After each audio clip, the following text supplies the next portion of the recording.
Allow me to begin by correcting what Senator for Kitui has said. It is not the governors who have been misadvised. It is the governors misadvising our national leaders. It is the governors who have misadvised my party about the position of... this is true. You know, Chair, I said in Diani because I didn't want to attend that conference that was held in your county, not because I don't like the people of Homa Bay. It's a beautiful place.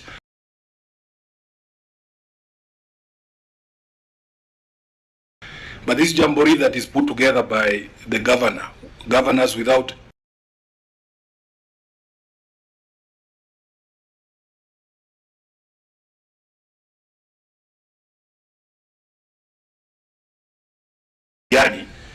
that if you are in a position of advising any leader in this country, I was telling the Attorney General that what leaders need in this country is not prayer. Although prayer is important, if you are in a position of Attorney General, your responsibility is to give proper advice to your boss. Even when it comes to matters of devolution, these governors are the ones who are misadvising Mzee. Because you remember when we had a meeting with the party leader in the Senate, when he came out of that meeting, the pronouncements he made, including strengthening the place of Senate in order for devolution to succeed, those were the proper words or the proper advice that Jacom gives. And I know his mind. I know his position on devolution. He's the father of devolution. I was very shocked to hear some of those pronouncements because I know he's been misadvised. Number two, Honorable Chair, I know that Article 96 of the Constitution places upon us the responsibility to oversight monies that go to devolved units. It is there in plain black and white. And in fact, the Supreme Court extended it when the governors were trying to argue that we only oversight the revenue that comes from shareable revenue in the national share and not on-source revenue. The Supreme Court extended and said we can oversight both on-source revenue and money that comes from the equitable share. If you look at Article 125 of the Constitution, it gives Parliament and its committees the power to summon anybody. Anybody. It doesn't have to be a governor. Or we can summon these people from the media. If we wanted to have a conversation with, what is his name? My friend Mauritius Oduro, who's behind that camera. If we want to summon him, we can sit there on that chair and take oath. Any person can be summoned by committees of Parliament. So it is improper advice to tell leaders that the Senate or the committees of this House cannot call governors to appear before this. Honorable Chair, the controversy was settled in that case that Senior Counsel has referred to by the Supreme Court.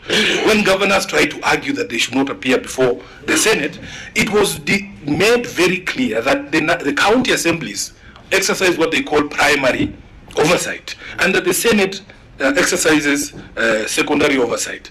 Our biggest frustration as members of the Senate is that we have a leadership that do not know how to defend the institution.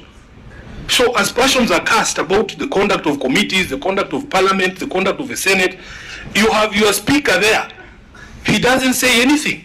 You have the majority leader, the minority leader, they don't say anything. By now I expected, Honorable Chair, to have a statement from Honorable Mazayo and Honorable Cheriot defending the institution and putting the record straight. Our speaker, he's nowhere to be seen. And even you, Chair, I want to challenge you, and the Senator for Kitui has said, Chair, if you don't defend this committee, because this committee was specifically singled out, they say we are the rent seekers in the Senate.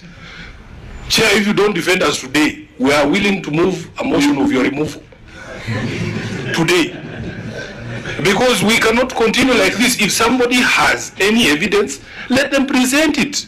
I don't think, Chair, we have ever sent you to get money from anybody. We don't send our chairs there. In this committee, there's no welfare, there's no member for welfare here, as far as I know. So, Chairman, you just know that you, as a leader of this committee, have a responsibility to defend this committee. We can't do it on our own and individually. I'm putting the leadership of the Senate on notice. The Speaker must defend his institution. He is the head of the House. Our leadership, the majority and minority leader, they should not go to those meetings to just make jokes about welfare. They should defend the institution. and call out the hypocrites who are pointing fingers at Parliament, and yet we know they are the originators of corruption in this country. I thank you, Honorable Chair. Thank you. I know you made very strong remarks, but we must also reflect that we've got the Parliamentary Powers and Privileges Act, which governs how an